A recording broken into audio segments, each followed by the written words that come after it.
ഈ സ്കീമില് 300 മണിക്കൂറാണ് മൊത്തത്തിൽ ഇതിന്റെ പരിശീലനം. 180 മണിക്കൂർ കമ്മ്യൂണിക്കേറ്റീവ് ഇംഗ്ലീഷിലും ഇൻഫർമേഷൻ ടെക്നോളജിയിലും അതിനുവേണ്ടി മാറ്റിവെച്ചിരിക്കുക. 180 മണിക്കൂർ.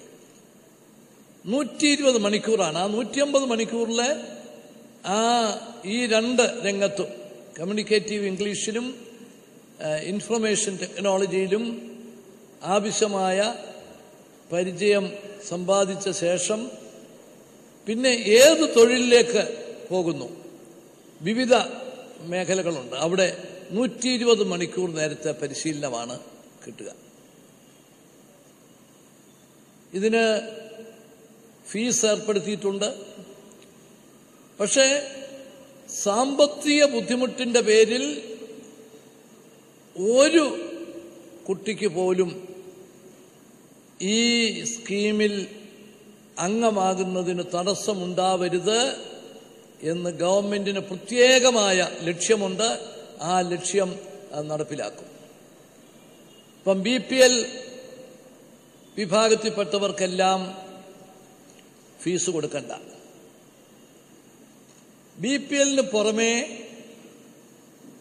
SC ST വിഭാഗത്തിലും OBC വിഭാഗത്തിലും പെട്ടവർക്ക് ഫീസില്ല. അപ്പോൾ പിന്നെയുള്ളത് OBC SC ST കൂടാതെയുള്ള APL കുടുംബങ്ങളിൽ നിന്നുള്ളവർക്ക് മാത്രമായിട്ടാണ് ഫീസ്.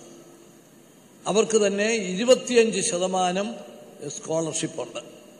75% അവർ പേ ചെയ്യേണ്ടത്. അതിനും കഴിവില്ലാത്തവർക്ക് ഫീസ് ഇളവ് ചെയ്യുന്നതിന് വ്യക്തമായ സംവിധാനം ഈ സ്കീമിൽ ഉൾപ്പെടുത്തിയിട്ടുണ്ട്. എന്ന് പറഞ്ഞാൽ APL ആണെങ്കിലും ഈ സ്കീമിൽ ചേരണമെന്ന് ആഗ്രഹിക്കുന്ന ഒരാൾക്ക് പോലും പണമില്ല അല്ലെങ്കിൽ സാമ്പത്തിക ശേഷി ഇല്ല എന്നതിന്റെ പേരിൽ ഈ സ്കീമിൽ നിന്ന് പുറത്തു പോകാൻ പാടില്ല എന്ന നിർബന്ധത്തോടുകൂടി തന്നെയാണ് ഈ സ്കീമിന് രൂപം കൊടുത്തിട്ടുള്ളത്. അതിനകത്ത് ഇനിയും പുതിയ തീരുമാനങ്ങൾ എടുക്കണമെങ്കിൽ എടുക്കും. ഇതാണ് ഗവൺമെന്റിന്റെ ലക്ഷ്യം.